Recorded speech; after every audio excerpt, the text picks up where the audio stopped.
Hello बच्चों, चलिए प्रश्न को देखते हैं। यदि a बराबर समुच्चय x इस प्रकार से x एक प्राकृतिक संख्या है, b बराबर समुच्चय x इस प्रकार से कि x एक सम प्राकृतिक संख्या है, c बराबर समुच्चय x इस प्रकार से कि x एक विषम प्राकृतिक संख्या है, d बराबर समुच्चय x इस प्रकार से कि x एक अभाज्य संख्या है, तो निम्नलिखित प्रत्येक को ज्ञात कीजिए। a सर्वनिष्ठ c। तो यहाँ से हमको क्या करना है, ए सर्वनिष्ठ सी का मान ज्ञात करना है। तो सबसे पहले हमने मुख्य अवधारणा देखी। तो मुख्य अवधारणा के आधार पर हम यहाँ से क्या बोल सकते हैं, यदि सब हमारे पास मान लीजिए ए और बी दो समुच्चय है, उनका हमको सर्वनिष्ठ या बोल सकते हैं इंटरसेक्शन मान ज्ञात करना हो, इंटरसेक्शन ज्ञात करना हो, तो हम क्या करते हैं, देखिए हम ऐसे अवयवों को लेते हैं जो ए में भी हो तथा बी में भी हो। तो दोनों में होने वाले अवयवों को हम क्या करते हैं, ए सर्वनिष्ठ बी में, यानी कि दोनों के उभयनिष्ठ अवयवों को हम ए इंटरसेक्शन बी में लेते हैं, यानी कि ए सर्वनिष्ठ बी में लेते हैं। इसका हमको ध्यान रखना है।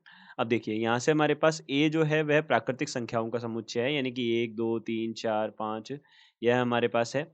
इसी प्रकार से बी जो है हमारे पास समुच्चय सम प्राकृतिक संख्याओं का है, सम संख्याएं, यानी कि कौन सी हो जाएगी, 2 4 6 8 10 यह हमारे पास हो जाएँगी। इसी प्रकार से सी जो है हमारे पास विषम प्राकृतिक संख्या है, यानी कि 1, 3, 5, 7, 9 ये वाली संख्याएँ हो जाएँगी हमारे पास। और डी जो है हमारे पास क्या है, अभाज्य संख्याएँ हैं। अभाज्य संख्या क्या होती है हमारे पास में?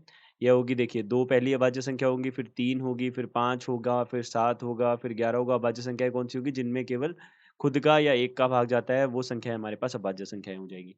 अब हमको यहाँ से पूछा है कि ए सर्वनिष्ठ सी क्या होगा?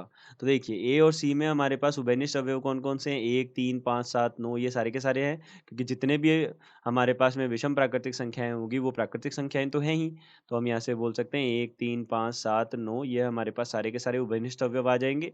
तो हम बोल सकते हैं इसको सी के बराबर ही बोल सकते हैं। तो हमारे पास निम्न प्रश्न का उत्तर यह होगा। आशा करते हैं आपको समझ आया होगा। धन्यवाद।